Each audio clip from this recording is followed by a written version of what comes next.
Hello, स्वागत है आपका कॉमिक्स की दुनिया में। और आज हम पढ़ने वाले हैं चाचा चौधरी की दूसरी कहानी। कहानी का नाम है बेटिस और कैटिस। नाम याद रखना, बेटिस और कैटिस। तो सबसे पहले पहला चित्र क्या है देखते हैं। यहाँ पे हमें दिखाई देता है चाचा चौधरी जी, जिनके सर पर हमेशा ही ये लाल कलर की पगड़ी होती है, लेकिन आज इनके सर पे पगड़ी नहीं है और रास्ते से जा रहे हैं। वहीं दूसरी तरफ एक आदमी चिल्ला रहा है, चाचा जी बचाओ बचाओ। इसके पीछे पड़ा है ये सांड। अरे रुद्दू, अपनी लाल कमीज उतार फेंको। सांड लाल रंग से बौखला उठता है और इसलिए सांड इसके पीछे पड़ा है। चाचा चौधरी ठीक कहता है, अगर मैंने यह कमीज न उतारी तो यह पागल सांड मुझे रुई की तरह धून कर रख देगा। तो यह आदमी कहता है इसके पीछे क्योंकि पड़ा है सांड। यह लो, मैंने कमीज उतार दी। चाचा चौधरी कहते हैं, और देखो वह सांड भी शांत हो गया। वह कमीज मुझे दे दो, नहीं तो वह तुम्हें फिर मारने दौड़ेगा। इस तरह चाचा चौधरी ने इस सांड से इस व्यक्ति को बचा लिया। आगे चलते हैं। यहाँ पे देखिए एक आदमी आपको दिख रहा है, इसका नाम है साबू। इसकी हाइट लगभग 3 मंजिला बिल्डिंग के बराबर है और ये जुपिटर ग्रह से आया है, इसलिए इतना बड़ा है।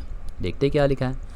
मंगल ग्रह के 2 वैज्ञानिक बेटिस और कैटिस पृथ्वी पर आए हुए हैं। एक है बेटिस और दूसरा है कैटिस। कैटिस बेटिस से कहता है, बेटिस, अगर हम इस बड़े आदमी को मंगल ग्रह पर ले जाएं और अपने लोगों को इसी तरह का लंबा चौड़ा बनाएं तो अच्छा होगा, क्योंकि ऐसे लोग काम अधिक करते हैं। तो कैटिस कहता है, लेकिन मेरी नज़रें उस पार बैठे छोटे व्यक्ति के दिमाग के आर पार जा रही है। वह छोटा आदमी बहुत ही तीक्ष्ण बुद्धि का होशियार लगता है। तो बेटिस कहता है, ठीक है, हम दोनों को ले चलते हैं। हम अपनी जनता को उस बड़े जैसा ताकतवर शरीर देंगे और छोटे जैसा तीक्ष्ण दिमाग, और फिर अपनी जादुई बंदूक से उन्हें पकड़ लेते हैं। एटम किरणों से साबू और चाचा चौधरी को गिरफ्तार कर लिया जाता है। तो इन बंदूक से निकला ये किरणों ने चाचा चौधरी और साबू को पकड़ लिया। चाचा चौधरी कहते हैं, साबू, छूटने के लिए ताकत मत खर्च करो, हम इन किरणों से छूट नहीं सकते। तभी कैटिस का ध्यान लाल कमीज की तरफ जाता है। तुम्हारे हाथ में क्या है? यह एक कमीज है, लो पहन कर देखो। चाचा चौधरी हाथ में लाल कमीज है। ये बोलता है, दो मुझे।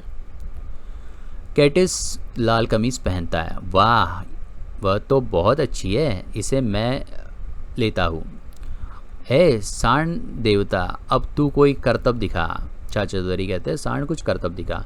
लाल कमीज को देखकर सांड फिर से बौखला जाता है। तो सांड को फिर से गुस्सा आ जाता है, क्योंकि वो दिखता है कोई तो भी लाल कमीज पहन के है, और पीछे से जाके कैटिस को मारता है। हाय मरा, बचाओ।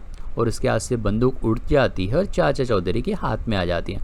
चाचा चौधरी एटम किरणों का पिस्तौल लपक लेता है और एटम किरणों में हमें कैद न करो, हम ज़्यादा देर तक पृथ्वी के वातावरण में नहीं रह सकते। तो चाचा चौधरी इन दोनों को पकड़ लेते हैं। तुम हमें छूटने का रास्ता बताओ, हम तुम्हें छोड़ देंगे।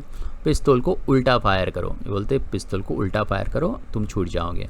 चाचा चौधरी वैसे ही करता है। चल साबू, चाची ने खाना बना लिया होगा। और इस तरह से इन दोनों की कैसे छूट जाते हैं और इन्हें भी छोड़ देते। शायद बेचारे दोनों मंगल ग्रह पर वापस चले जाएंगे। तो इस तरह मंगल से आई मुसीबत से चाचा चौधरी ने निपट लिया अपनी बुद्धि के सहारे। तो ये थी हमारी दूसरी कहानी। बड़ी सिंपल और छोटी छोटी कहानियाँ होती हैं, ज़्यादा कॉम्प्लिकेटेड नहीं, लेकिन मज़ेदार है, लोटपोट करती है हल्का फुल्का। तो मिलते हैं अगली कहानी में चाचा चौधरी की। तब तक अपना ख्याल रखिए। शबा खैर, बाय बाय।